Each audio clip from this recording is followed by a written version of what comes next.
ഏറ്റവും ഫസ്റ്റ് ഞാൻ പറയാൻ ഉദ്ദേശിക്കുന്നത് സ്ക്രാച്ച് റെസിസ്റ്റൻ കോട്ടിംഗ് ആണ്. സ്ക്രാച്ച് റെസിസ്റ്റൻ കോട്ടിംഗ് എന്ന് പറയുകയാണെന്നുണ്ടെങ്കിൽ നമ്മൾ ഈ പപ്പടം പൊരിക്കാറില്ലേ, പപ്പടം പൊരിക്കുന്നത് സംതിങ് ലൈക്ക് ദാറ്റ്. ഇതുപോലെ ലെൻസിന് നമ്മളൊരു സൊല്യൂഷനിൽ മുക്കിയെടുക്കുക ചെയ്യുക. ഈ സൊല്യൂഷനിൽ മുക്കിയെടുക്കുമ്പോൾ ലെൻസിൻ്റെ ഫ്രണ്ടിലും ബാക്കിലും ഒരു ഷോക്ക് അബ്സോർബർ ടൈപ്പ് ലെയർ വരും.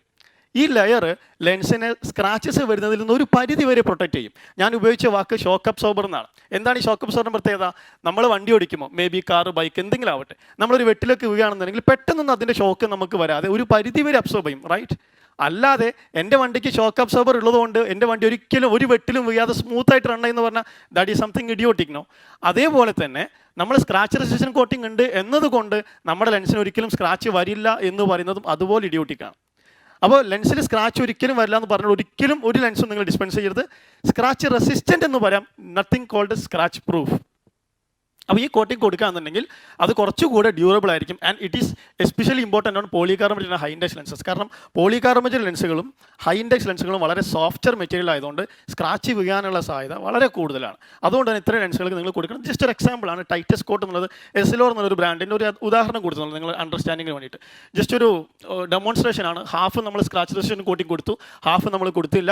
എന്നിട്ട് നമ്മൾ റബ്ബ് ചെയ്തപ്പോൾ ഒരു വൂളൻ ക്ലോത്തിൽ 1000 ടൈംസ് റബ്ബ് ചെയ്തപ്പോൾ ഉണ്ടായ റിസൾട്ട് ആയിട്ട് കാണിക്കുന്നതാണ്.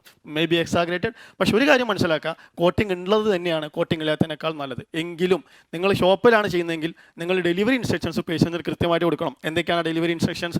ഒരു കാരണവശാലും കണ്ണട ഇങ്ങനെ വെക്കരുത്, തിരിച്ചെന്നെ വെക്കണം.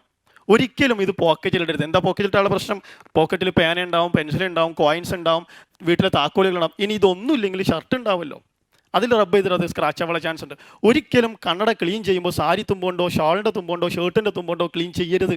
പകരം കമ്പനികൾ ഒരു ക്ലോത്ത് തരും, ഒരു മൈക്രോ ഫൈബർ ക്ലോത്ത്, അതുകൊണ്ട് തന്നെ ക്ലീൻ ചെയ്യുക. ഇൻ എനി കേസ് അതിൽ ഡസ്റ്റ് ഉണ്ടെങ്കിൽ ഒരു റണ്ണിങ് ടാപ്പ് വാട്ടറിൽ വെച്ചതിന് ശേഷം ആ ഡസ്റ്റ് കളഞ്ഞതിന് ശേഷം വേണം ക്ലീൻ ചെയ്യാൻ. ഈ ഇൻസ്ട്രക്ഷൻസ് എല്ലാം കൊടുത്താൽ പേഷ്യൻസ് പലപ്പോഴും അയ്യോ നിങ്ങൾ ഈ പറഞ്ഞ മാതിരി എന്നെ കൊണ്ട് ഉപയോഗിക്കാൻ കഴിയില്ല, കാരണം ഞാൻ വളരെ റെഫ്യൂസ് ചെയ്യുന്ന ആളാണ് എന്നൊക്കെ പറയുമായിരിക്കും.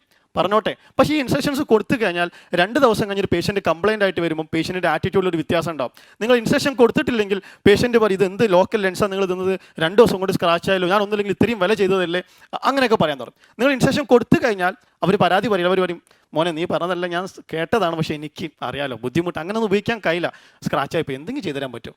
അവർ സ്റ്റൈൽ മാറി. മറ്റത് കമാൻഡിങ് പവർ ആണെങ്കിൽ ഇത് റിക്വസ്റ്റിൻ്റെ സ്റ്റൈലായി. എന്തുകൊണ്ട് റിക്വസ്റ്റിൻ്റെ സ്റ്റൈൽ വരാൻ കാരണം? ഒറ്റ വ്യത്യാസം മാത്രമേ ഉള്ളൂ, നിങ്ങൾ ഡെലിവറി ഇൻസ്ട്രക്ഷൻസ് കൊടുത്തു എന്നുള്ളതാണ്. ഇത് പേഷ്യൻ്റ് ഇതാക്കേണ്ടതാണ്. ഞാൻ എൻ്റെ ക്ലാസ്സിൽ സ്ഥിരം പറഞ്ഞ ഡയലോഗ് ഉണ്ട്, ഈ സാധനം ഇല്ലെങ്കിൽ എനിക്ക് കാണില്ല എന്നാണ് അർത്ഥം എന്നുണ്ടെങ്കിൽ ഇതിനെ നമ്മൾ കണ്ണട നല്ല വിളിക്കേണ്ടത്, ഇതിനെ നമ്മൾ കണ്ണ് നല്ല വിളിക്കുക. നമ്മൾ റെഫ്യൂസ് ചെയ്യുന്ന ആളാണെന്ന് പറഞ്ഞാൽ നമ്മളെ കണ്ണോടിയിട്ട് പാറപ്പുറത്ത് കൊണ്ടേ വരുത്തോ? ഒരിക്കലും ചെയ്യില്ലല്ലോ. അപ്പോൾ അതേപോലെ ആ ഒരു സൂക്ഷ്മത നമ്മൾ കണ്ണടൻ്റെ കാര്യത്തിലും കാണിക്കണം എന്ന് ഓർക്കുക.